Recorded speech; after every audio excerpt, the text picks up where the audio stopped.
se celebró el segundo encuentro nacional de la justicia con los medios de comunicación, directores de medios de comunicación y personalidades de la sociedad que fueron invitados. En ese encuentro, caramba que se me ha extraviado aquí, lo tenía en carpeta. Un encuentro con los líderes de medios para explicarle los avances de la justicia bajo su égida. Yo tengo los planes de la justicia. Yo tengo aquí la conformación de los tribunales, todo lo que él entiende, Mariano Germán, que se ha hecho. Lo que él entiende. Yo tengo aquí el resumen de lo que pasó en ese encuentro. Se trató de la Cumbre Judicial Nacional y el discurso del doctor Mariano Germán. Hay que analizarlo detenidamente. Porque si todo lo que él citó ahí se ha hecho, Juan Sebastián, yo te lo voy a hacer llegar. Óigame, entonces es en otro país que estamos. Porque él citó primero lo que se hizo en el primer encuentro, o sea, los ejes transversales de los compromisos de la cumbre anterior fueron la autonomía e independencia judicial, el acceso a la justicia, la eficiencia y eficacia en el procesamiento de casos, la coordinación interinstitucional, la integridad en la labor judicial, el sistema de carrera y el régimen de consecuencias, y por último, en el séptimo lugar, la gestión administrativa y presupuestaria. Él en su informe enfocó cada una de las cosas que se han ido implementando en base a esos ejes transversales, como es la expansión de los centros de información y orientación ciudadana, para fortalecer los servicios de información y orientación, el fortalecimiento de la división de auxiliares de la justicia, la implementación de las salas de videoconferencia para el interrogatorio. Me acordé mucho de ti porque él habló de la implementación de la oficina virtual del registro de título, que ayer o esta mañana hablábamos, dirigida a entidades financieras que tienen actualmente contrato con la jurisdicción inmobiliaria, en la cual están incorporadas las consultas a expedientes de registros, de mensuras de tribunales, documentos depositados en expediente, estado de expediente, requisitos por trámites, entre otros. Eso está implementado. La implementación de la oficina virtual en la Dirección Nacional de Mensuras Catastrales, la implementación del sistema de ventanilla express de mensuras catastrales y de registro de títulos. Yo me quedé así. Atahualpa, todo esto está funcionando. Todo eso son planes. La justicia, no se puede dudar que han habido ciertos avances nimios en cuanto a la sanción a los jueces. Hay una ausencia total de supervisión, hay una ausencia total del seguimiento de la sindéresis judicial, pero lo que él habló de los tribunales, de los furgones, eso fue una solución paliativa ante una situación extrema que nada produce agilización en una situación extrema, pero nada deseable en lo que debería ser una correcta administración de justicia. Ahora bien, sabemos muy bien que la justicia nuestra trabaja con carencias y con estrecheces que son insuperables, porque no se le ha querido otorgar lo que la ley dispone en el presupuesto nacional. Hay una ley que rige eso. Y sabemos que las estrecheces, los palacios de justicia se están cayendo, están sin pintar, zonas destruidas. Todos los palacios de justicia del país están así. Tú vas al Palacio de Justicia del Gran Santo Domingo y tú vas a ver un cuchitril ahí, una sala de audiencias que este estudio es 4 veces más grande, y donde se meten 300 abogados, donde los aires acondicionados no funcionan. No hay, la justicia está en un mal momento, a pesar de lo que el doctor Germán haya podido hacer de magia, porque también hay que reconocer, no a él, sino al propio sistema, que con exiguos recursos se ha tratado de resolver los problemas extremos.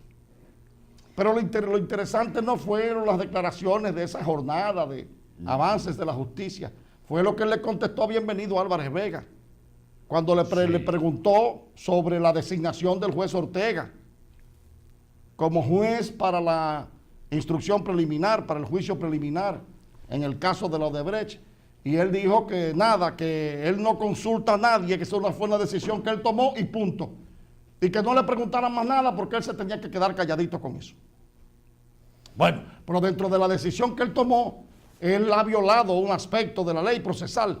Él no puede alegar desconocimiento porque, bueno, él nunca ejerció esa materia. Pero si no es de su especialidad, ¿por qué no se asesora? Porque una de las causas de recusación de los jueces es que hayan intervenido en una instancia anterior o accesoria al proceso que se sigue. Y ya este juez está precondicionado con las medidas de coerción. A mí me extrañó la forma. Sí, fui yo. ¿Quién tú crees que es Mariano Germán? Fui yo, sí. Y yo no consulto antes de designar. Yo designo, punto. Ya, lo designé yo. Esa es una forma. Así es que se expresa el presidente de la Suprema, porque es que él no tiene otro argumento, Atahualpa. Está acorralado, lo que le queda es esa respuesta. El ataque. Sí, la respuesta amenazante, cortante, una respuesta. Porque se supone que el magistrado presidente de la Suprema Corte de Justicia no debe ni siquiera opinar, ¿verdad?, sobre algún caso que pueda llegar al Pleno de la Suprema, como probablemente llegue esto, ¿verdad? Sí, pero estamos de acuerdo. O sea, estamos de acuerdo en que él no debe opinar. Ahora, lo que se ha planteado es que designar la continuidad del juez que conoció la primera fase del proceso, que ya emitió una consideración, que dictó que dictó medida de coerción, entendiendo que había argumentos válidos para sustentar para darle al ministerio, sí, para darle al Ministerio Público el tiempo necesario para sustentar la acusación, que es una precalificación de hecho. Yo no entiendo cómo se llegó a ese estadio, porque, o sea, si usted juzgó que hay elementos probatorios para dictar medidas de coerción, entonces eso es casi un juicio preliminar. No, porque él ve que hay elementos, que hay ciertas pruebas, que hay un hecho determinado, que hay imputados que han sido también identificados. Entonces a él lo que se le pidió fue, mira, como juez de la instrucción, que en este caso especial, porque la materia ordinaria es el juez de instrucción de la jurisdicción permanente, de atención permanente. Pero como esta es una jurisdicción especializada por la cuestión de que hay un senador. De que hay un senador que arrastra a todo el mundo, bueno. Pero eso no quiere decir que la especialización lo obligue a él a obviar el debido proceso. Era lo que estaba llamado era a decidir como juez si los imputados podían o no sustraerse al proceso. Todos solventes, todos aquí, todos acudieron a todos los interrogatorios. Pasaron meses y nadie se fue del país. Contra nadie se impuso una orden de impedimento de salida. Y él finalmente va donde este juez, y este juez considera la medida extrema de coerción. O sea que es una medida excepcional, que es la prisión preventiva, porque descarta las demás. Si yo hubiese sido el juez Ortega, los mando a todos a su casa y para que no se diga, le pongo un impedimento de salida. Porque son todos solventes, todos quieren presupuesto, todos quieren arraigo. No, pero había que precondicionarse y dejarse arrastrar por el populismo judicial. Entonces ya este juez es recusable con mucha razón. Entonces Mariano Germán debe saber eso. Porque él no puede obviar el debido proceso, no puede obviar el artículo 78 del Código Procesal Penal. ¿Cuándo es el tiempo para recusar al juez? No, pueden hacerlo ahora en la audiencia. Lo pueden hacer, pero en la audiencia. En la audiencia. Ya él fue designado, lo pueden hacer antes, pero lo van a hacer en la audiencia. El juez va a tener que suspenderla para que entonces la Cámara Penal de la Suprema conozca la recusación. Y si reconoce, si la aprueba la recusación, entonces la Suprema designa a otro. Quizá la Suprema, uno no sabe, la rechace la recusación y diga este juez está en condiciones. Pero es que si es una causa de recusación en términos ordinarios y este es sustentable, pues tienen que... Quizás ese sea el juego. Quizás el juego sea crear una condición previa para entonces escoger, ¿verdad?, desarmar la Cámara Penal de la Suprema y traer de ahí a los votos disidentes, porque si los llevamos aquí, los sacamos del juego en un juicio de fondo y quizás dejamos ahí a los 3 mosqueteros. No dudes tú que esto sea también una estrategia. O sea, traer a una Miriam Germán. Que no se diga, la trajeron desde ahora para sacarla de allí. No, nos vimos obligados a nombrarla ahora por esta recusación. Recusaron al juez, trajimos Exacto. esta que no está con una reputación impoluta. Para que no digan, pero quizás la estrategia en el fondo es sacarla del tribunal colegiado. Al conocer el juicio preliminar, no puede ir al juicio de fondo. A la Cámara Penal, que va a conocer como tribunal colegiado el juicio de fondo en caso de que lo envíen. Se estarían jugando con candela. Es que Atahualpa, es que el procurador se está jugando con candela. El procurador se está jugando con candela. Esto no es solo el procurador, Juan Sebastián. Y también, es un tinglado, entonces. Exacto, y quien le da órdenes al procurador se está jugando con candela. Esta mañana estábamos en una especie de, no diríamos de discusión, sino de disquisiciones, de si realmente existe la figura en el ordenamiento jurídico nacional del archivo provisional. Porque en este caso de Odebrecht y en otros casos ya bajo sentencia de una decisión de un ministerio público, recuerda que envió a un archivo provisional el caso que se ventiló en la Suprema justamente y que fue enviado a archivo definitivo en el caso de Víctor Díaz Rúa y del ingeniero Félix Bautista, que ese es otro capítulo, porque, óigame, el populismo está haciéndose dueño de todas las decisiones.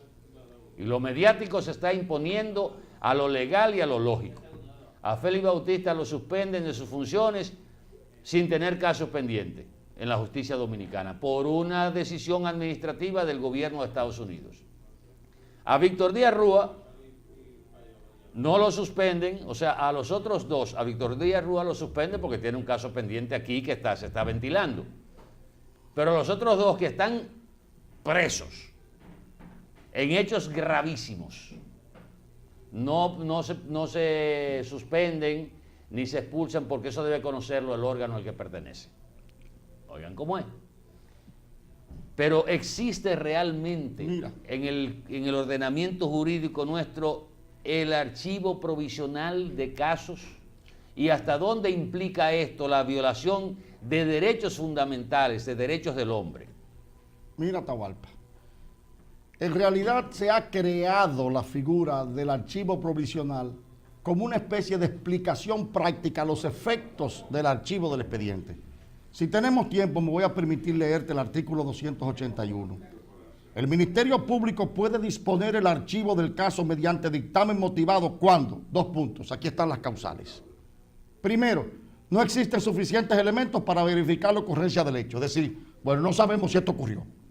2. Eso fue lo que argumentó el procurador. No, te voy a decir ahora. Un obstáculo legal que impide el ejercicio de la acción. Un obstáculo, bueno, perfecto. No se ha podido individualizar al imputado un linchamiento entre un grupo y no se sabe quién es. Muy bien. 4. Los elementos de prueba resulten insuficientes para fundamentar la acusación y no exista razonablemente la posibilidad de incorporar nuevos elementos. Muy bien. Del 5 para adelante, ahora hay otras causales. La número 5. Concurre un hecho justificativo o la persona no puede ser considerada penalmente responsable. Y eso es un eximente, tú lo estás oyendo. 6. Es manifiesto que el hecho no constituye una infracción penal. Eso no hay que discutirlo. 7. La acción penal se ha extinguido. No hay que discutirlo. Las partes han conciliado. No hay que discutirlo. Se procede a aplicar un criterio de oportunidad. Tampoco hay que discutirlo. Ahora, fíjate qué pasa. Aquí se ha hablado de archivo provisional como una figura que se ha entronizado en la práctica, pero en realidad es un archivo, Atahualpa. Lo que cambian son sus efectos. En los primeros 4 numerales, o vamos a partir por los últimos, del 5 al 9, cuando sea el Ministerio Público lo archiva por uno de esos causales, se quedó archivado definitivamente el caso. Y esa persona no puede ser juzgada por ese hecho otra vez. Se archivó. Ya. El archivo es permanente. En los primeros 4 causales, no es que tú te quedas subyúdice, no, es que yo archivo el expediente, pero lo puedo volver, no el mismo expediente, puedo volverte a llevar en una acusación por las mismas causas, ¿verdad? O sea... Pero es que ahí no se puede argumentar, Juan Sebastián, tú me perdonas, pero ahí no se puede argumentar que si yo no te he llevado a juicio y no se te ha ventilado el caso en una jurisdicción, se te vaya a juzgar 2 veces por el mismo hecho. No, porque no es provisional. Pero donde yo quiero es que me digan dónde está la figura de archivo provisional. Es que no lo contempla el código, es la práctica que ha instituido la expresión. Es que voy a archivar provisional. No, usted archivó ese expediente con relación a los que se le archivó. Usted lo archivó. Ahora, no es un archivo definitivo en cuanto a que ellos no podrán ser juzgados por ese mismo hecho, porque el causal ha sido que no hay elementos de prueba suficientes. Entonces, mañana ellos no quedan bajo rigor alguno a la fe de la justicia. Ellos salieron de eso.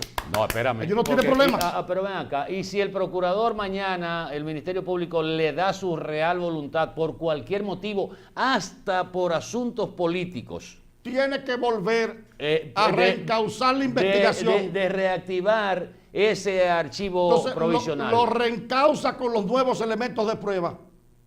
¿Qué le encontró? Juan Sebastián, a mí me luce que eso es una espada. Pero espérate, que te ponen ahí arriba a ti, ve. Claro. Muévete, que te la voy a dejar caer. En términos de efectos judiciales y en el sistema nuestro es una espada porque es violatorio del plazo razonable, que es uno de los principios elementales del Código Penal. Además de la presunción de inocencia. Desde luego está archivado el caso para esas personas. Esas personas no tienen medida de coerción. Si las tuvieron, cesan todas. Sí, perfecto. Todo cesó. Ahora, y también están sujetos al plazo de la prescripción. Sí, desde el hecho cometido, han pasado 10 años y el Ministerio Público vuelve después de los 10 años y dice, yo tengo una prueba nueva aquí para volverlo a encauzar, se acabó. Ya está prescrito. Incluso se puede pensar hasta de la prescripción, aunque ellos no han sido sometidos a ningún proceso, pero estaban bajo investigación. Pero, Juan Sebastián, lo que digo es que eso puede ser un elemento de presión. Estamos hablando de personajes políticos. De Atahualpa. Tú puedes estar seguro. Ellos están liberados ahora de todo, sin medida de coerción. Pero en un momento determinado yo puedo agarrar ese expediente y sacarlo, aunque sea, perdónenme la palabra, aunque sea para joder. Pero exacto, ese es el efecto político. Entonces, de esas medidas, el efecto político. O sea, les he dicho a aquellos que están archivados, los saqué de esto bajo esta condición. Ustedes están aquí. Ustedes están aquí y yo en cualquier momento, como es porque no hay pruebas suficientes, pero carajo, si no habían pruebas suficientes, ¿cómo lo llevaste a pedirle medida de coerción? Lo lógico era decir, señores, yo me equivoqué, aquí no hay nada. No, desde un principio, solo voy a someter y voy a pedir medidas contra aquellos que... Usted no ponderó esa prueba desde un principio. Entonces, es un espectáculo político. Atahualpa, el manejo del expediente de los de Brecht es un manejo político. No se podía dejar de... Se está manejando, eso lo digo yo aquí, desde el Palacio Nacional. Y se están jugando con candela.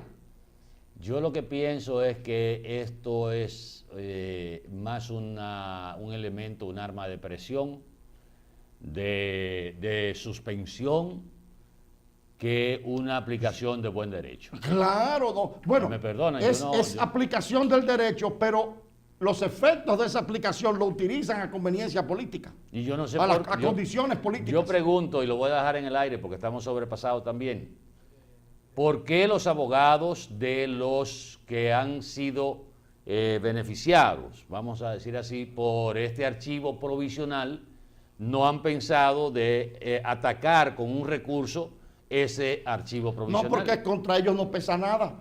No hay acusación ni hay nada. Sí, ajá.